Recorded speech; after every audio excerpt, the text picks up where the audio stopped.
টুকিটাকি কিছু জিনিস কেনার জন্য রবিবার বন্ধের দিন মার্কেটে গেলাম। হ্যালো এভরিওয়ান, আসসালামু আলাইকুম, welcome to my another video.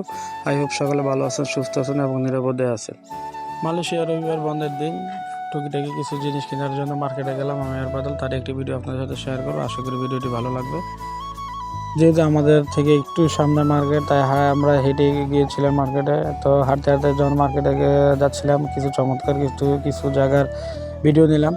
অনেক সুন্দর ছিল জায়গাগুলি, চমৎকার। আর ওই দিনকার পরিবেশটা, আবহাওয়াটাও ছিল অনেক সুন্দর। যাই হোক, যারা মালয়েশিয়াতে আছে তারা বলতে পারবেন যে মালয়েশিয়ার রাস্তাগুলি কত সুন্দর হয়। পাহাড় ঘেঁষে যে রাস্তাগুলি হয়, আসলে দেখলে মনটা জুড়ে যায়।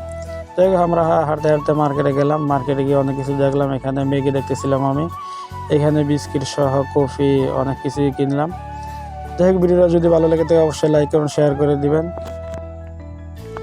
তো আমরা কিছু টুকিটাকি জিনিস কিনতে কিন্তু আসলে অনেক ক্ষুধা লেগে যায়। তাই আমি আর বাদল চিন্তা করলাম যে কিছু খাওয়া দাওয়া করা যায়। তো মালয়েশিয়ার যে মামাকেটে আছে, তামিল যে রেস্টুরেন্টগুলি, এগুলি অনেক ফেমাস। এখানে আমরা কিছু খাবার অর্ডার করি। আমরা 2টা মেনু এবং নাসি গোরিং আয়াম অর্ডার করি। আমার কাছে ভালোই লাগে মালয়েশিয়ার যে মামাকেটে যে রেস্টুরেন্টগুলি। কার কার কাছে মালয়েশিয়ার মামাকেটাইতে ভালো লাগে অবশ্যই কমেন্ট করে জানিয়ে দেবেন। দেখা হবে পরবর্তী কোনো ভিডিওতে। সে পর্যন্ত সবাই ভালো থাকবেন, সুস্থ থাকবেন, নিরাপদে থাকবেন। আর ভিডিওটা বেশি বেশি শেয়ার করে দেবেন সবাই। আল্লাহ হাফেজ, আসসালামু আলাইকুম।